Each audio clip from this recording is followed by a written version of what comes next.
Di suatu hari, ada seorang gadis pemalas yang tinggal di sebuah kota kecil.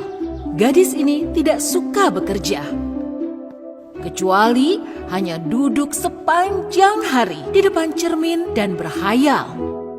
Ia selalu menggerutu tentang pakaiannya yang lusuh dan tak pernah mau membeli yang baru.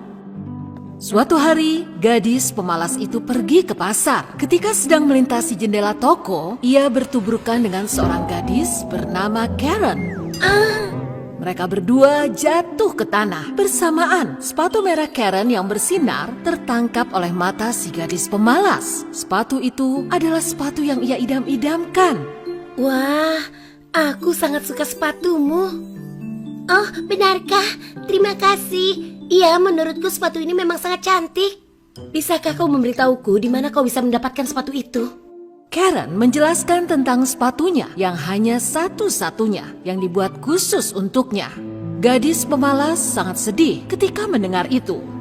Tapi, jika kau bisa memberikanku 3 kantung emas, aku akan memberikan sepatu ini untukmu.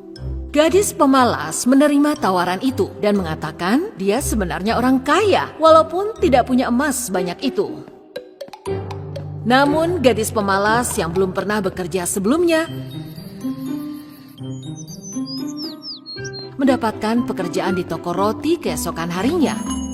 Pemilik toko memintanya untuk membuat 10 buah roti dan menempatkannya di dalam keranjang. Gadis pemalas mulai membuat adonan dengan susah payah. Ia sudah mulai bosan ketika ia mulai membuat roti kedua. Pekerjaan ini tidak cocok untukku. Aku jadi kotor begini. Ketika pemilik toko sedang tak memperhatikannya, ia meremas kertas kantong di samping dan melemparkannya ke dalam keranjang. Ia meletakkan 3 potong roti yang baru saja ia buat, agar rotinya muncul seperti semula. Wow, kau menyelesaikannya dengan tepat waktu. Itu bagus, ini sekantong emas untukmu. Gadis pemalas itu lari ke rumah seketika meraih kantong emas dan ia tak pernah datang lagi ke toko itu. Tinggal 2 kantung emas lagi. Kalau aku sudah mendapatkannya, sepatu itu akan jadi milikku. Keesokan harinya, gadis pemalas mendapatkan pekerjaan di toko grosir kali ini. Pemilik toko memintanya untuk membuang buah yang sudah busuk, tapi gadis pemalas itu tak ingin menyentuh buah yang busuk. Semua buah busuk ini nanti akan merusak kuku-kukuku. Ketika sang pemilik berbalik badan, ia menata buah-buah yang bagus di susunan atas dan buah yang busuk berada di bawahnya, dan ia tak bisa menghindari dari menyentuhnya. Bagaimana kau bisa menata itu sangat rapi? Kerja bagus, ini sekantong emas untukmu. Gadis pemalas itu mengambil emas dan berlari pulang, dan ia tak pernah mengunjungi toko grosir itu lagi. Tinggal 1 kantung emas lagi.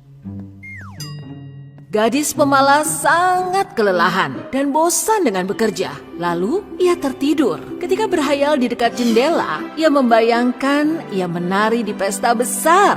Semua orang mengaguminya melihat ia menari dengan baju baru dan sepatunya. Lihat betapa indahnya dia saat menari. Aku terpesona melihat sepatunya. Betapa cantiknya.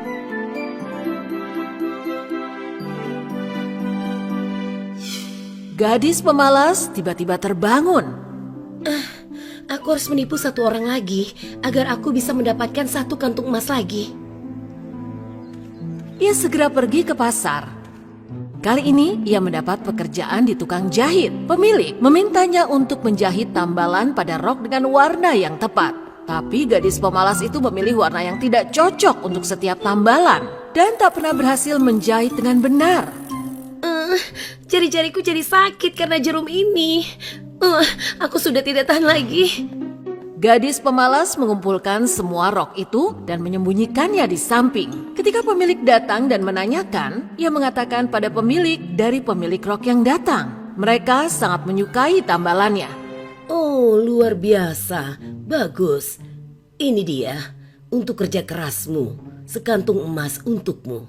Gadis pemalas berlari pulang. Seketika meraih kantong emas itu, ia tak pernah datang mengunjungi penjahit itu lagi. Ia mengambil 3 kantong emas yang ia sembunyikan di sudut dan mendatangi Karen dengan senang. Karen, lihat. Ini dia 3 kantong emas. Aku mendapatkannya dengan bekerja keras. Sini, berikan sepatunya. Karen mengambil emas tersebut dan menukarnya dengan sepatu di dalam kotak. Oh, aku lupa untuk memberitahumu bahwa sepatu ini adalah sepatu ajaib. Dia tidak akan melukai untuk orang yang jujur dan mau bekerja keras. Gadis pemalas tidak menyimak apa yang Karen katakan. Ia langsung memakai sepatu itu di kakinya. Ia sangat senang sekali dan ia mulai berjalan berkeliling pasar. Ia melihat gaun yang cantik dari jendela. Ia berhenti dan melihatnya, tapi sepatu itu tak membiarkannya. Ini apa yang terjadi? Aku tidak bisa berhenti. Tolong aku, tolong. Semua orang di pasar yang sedang memperhatikan si gadis pemalas yang sedang menari dan melompat dengan semangat. Lihat, bukankah itu gadis yang menipu kita? Oh, betul, itu dia. Gadis itu juga menipuku. Sepatu membuat gadis pemalas terus menari berjam-jam di dalam pasar. Kaki gadis itu bengkak setelahnya dan ia mulai menangis kesakitan. Tolong aku, kakiku sakit sekali. Aku berjanji, aku akan menjadi orang yang jujur dan mau bekerja keras mulai sekarang. Tukang roti, toko grosir, dan penjahit merasa iba pada gadis pemalas dan mengejarnya untuk mengobatinya. Mereka berhasil menangkapnya meskipun dengan susah payah dan melepaskan sepatu dari kakinya. Dan sepatu merah ajaib itu menari sendiri dan menjauh. Terima kasih telah menyelamatkanku. Walaupun aku telah membohongi kalian dan melakukan pekerjaan tidak benar, tapi kalian tetap menolongku. Setelah kejadian itu, tak ada satupun memanggil gadis itu dengan sebutan gadis pemalas lagi. Karena ia menghasilkan emasnya dengan bekerja jujur dan tanpa bermalas-malasan di setiap pekerjaannya. Dan ia membeli baju baru serta sepasang sepatu yang sangat ia sukai. Satu-satunya keajaiban sepatu ini hanyalah kebahagiaan mendapatkan penghasilan dengan cara yang jujur. Kalau kalian suka dengan video Kak Omi, jangan lupa